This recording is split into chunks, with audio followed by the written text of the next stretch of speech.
Hello everyone, my name is Hani Sausan Alya and welcome to my video. So I am really excited to share with you the 10 articles that I have reviewed. And all of these articles are all focused on how we can make learning and teaching English as a foreign language students more effective, engaging, and more fun. So in this video, I will be explaining all of the content of each articles, the benefits they bring, their strengths and weaknesses, and how they all connect to each other. So sit back, relax, and enjoy the video. Okay, the first article, which is the impact of mobile phone language on the part of English foreign language university students by Azad Ali Muhammad. So the content of this article is it explores how mobile phones can be valuable tools for language learning. Students use them to read short text, listen to English audio, and check meanings and dictionaries. This allows language practice anywhere and anytime the students like to. And in this article, it has their benefits, which is the first is it highlights the growing importance of mobile assisted language learning, and it helps students understand how to integrate technology to boost students' engagement. And then we have the weaknesses and strength of our first article. So the weaknesses is that it only uses a small sample size data without combining additional sources. So like maybe it can be used like classroom observations.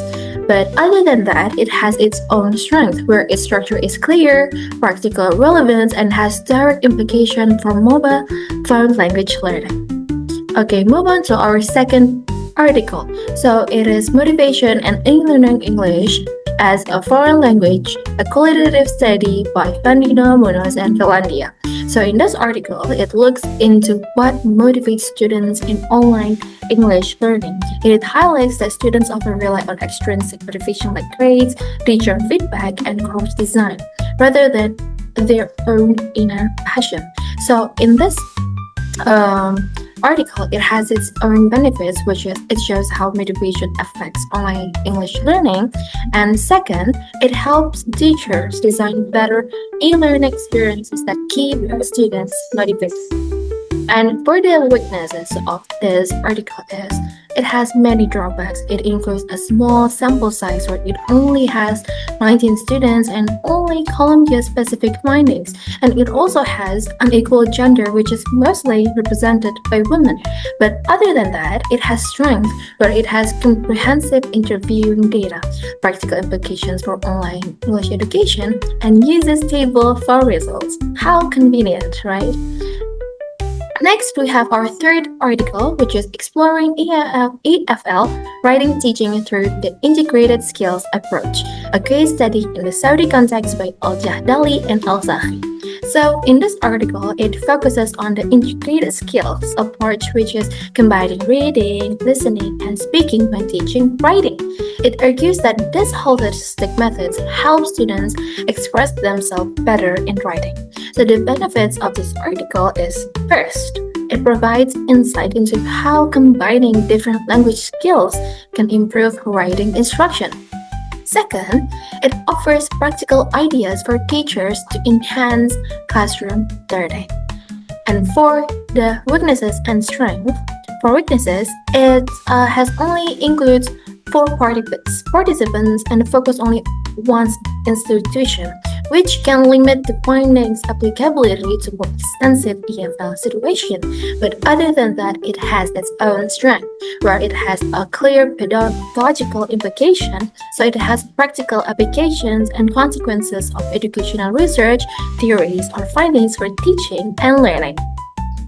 Let's move on to our fourth article, which is Enhancing English as a Foreign Language Learning in Saudi Arabia, the Academic Contribution of YouTube in EFL Learning and Cultural Awareness by Badruddin Yassin. So in this, our fourth article, it highlights how YouTube can enhance English learning by improving listening, speaking, vocabulary, and even cultural awareness. And this article shows that students who use YouTube perform better than those who use traditional methods. And that's why it has its benefits, where it shows that YouTube can improve not just language skills, but also cultural understanding. Second, it encourages teachers to use free and accessible digital tools to make learning more engaging. And for the weaknesses, for this article, it also has simple size data and short duration of the research, just like the previous articles. And these aspects could have an impact on how generally the findings can be applied. But other than that, it has its strength, it has uses real accessible tools like YouTube, and also the author or the writer did the research through the real classroom application. Alright, let's move to our fifth article, which is Teaching English as a Foreign Language in Higher Education Using Flipped Learning or Flipped Classrooms, a literature review by Fisher, Trent, and Verizon. So in this article, it introduces what is flipped classroom, like the flipped classroom approach where students learn new material at home and do practical activities in class. So this way, it helps make learning more student-centered and it can be more fun. And this article has its benefits. First, it highlights the flipped learning method, which makes classes more interactive and engaging, and it can also encourage students to take more responsibility for their learning.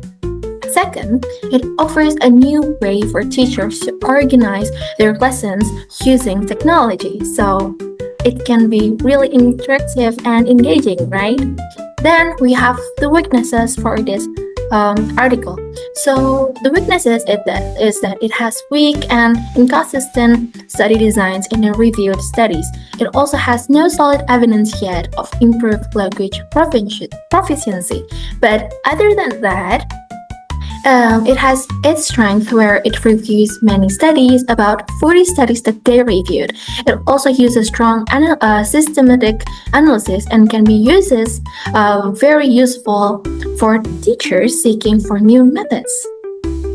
Next is our sixth article. So it is Using Blogs to Promote Writing Skills in ESL Classroom by Miller M.D. Yunus and friends. So in our sixth articles, it focuses on how blogs can help ESL students improve their writing skills. So as we all know that blogs encourage creativity, expression, and motivation that make students to write more freely and share their thoughts online. And this study or research is based on teacher interviews to understand how blogs are used in writing instruction and what challenges exist. And this article, it also has benefits. First, it demonstrates how blogs can boost writing motivation and expression in ESL classroom. And second, it provides a simple, creative tool for writing practice that teachers and students can really use. How convenient, isn't it? However, it has its weaknesses where this research or this study has a very small sample which only took 4 teachers and 1 university.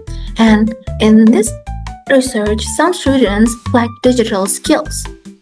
But other than that, it has strengths where it has real experiences from teachers, and this article can encourage student creativity and has simple, low-cost rule. Blogs are really easy and simple to use, right? Next, we have our 7th article, which is Writing in English as a Foreign Language, How Literary Reading Helps Students Improve Their Writing Skills by Ghaffar and Mohammed Dami. So in this article, it explains that reading English literature actually helps students to improve their writing skills by learning new vocabulary, grammar, and even the organizations. So like the writer here suggests that by seeing examples of good writing, students can actually write better for themselves.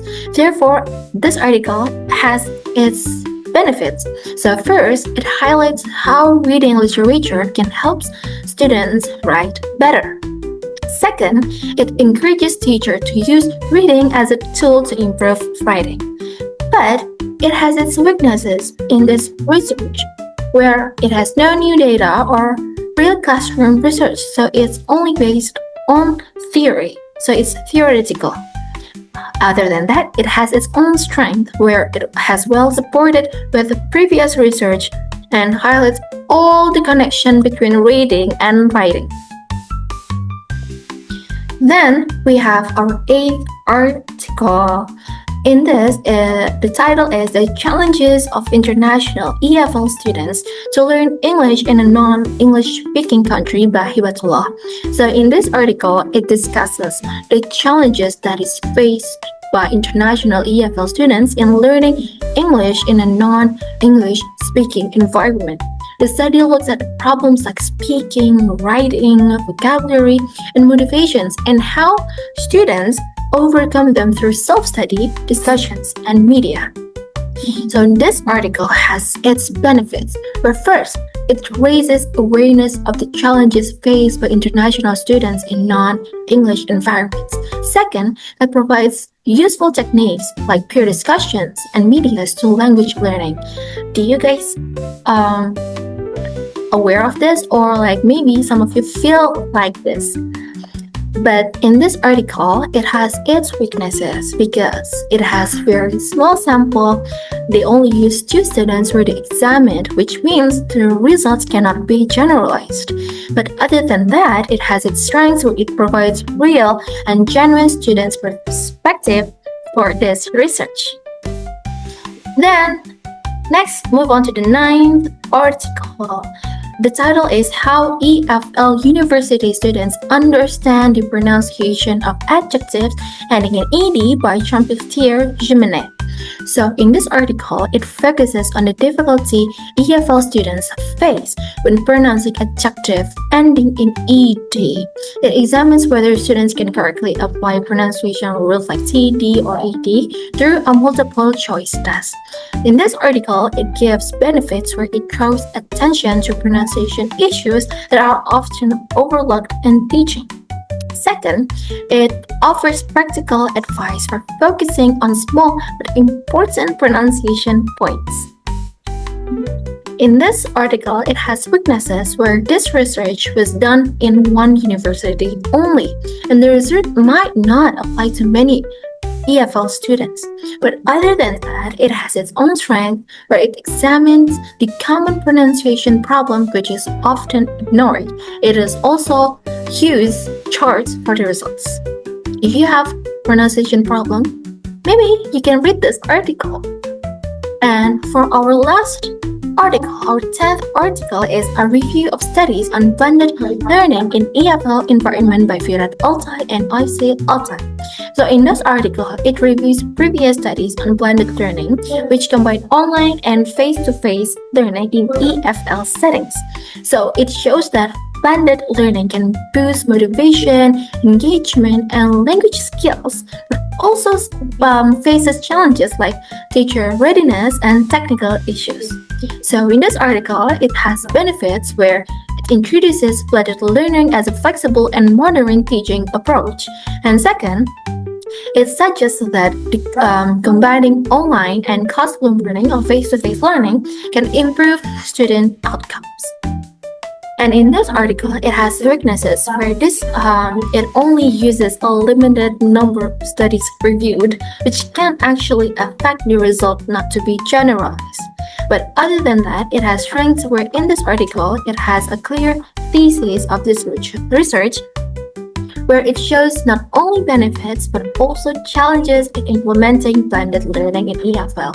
So if you would like to know about the challenges and how to implement it, maybe you can read this article.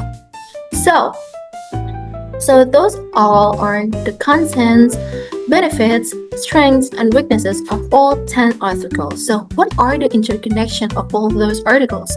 So all these studies, though they are different in focus, they actually connect through a shared message. Modern language teaching must be flexible, creative, and centered on the needs of students. And by combining them together, this article shows that there is no one-size-fits-all solutions, But by combining technology, motivation, skill integration, and attention to detail, we can create effective and enjoyable language learning experiences. So that's that is the interconnection of all articles. So thank you very much for your attentive listening, and I hope all of these articles that I have explained to you make you want to read them. And remember, learning English can be fun, interactive, and full of possibilities where we use when we use the right approaches. So thank you very much. See you next time.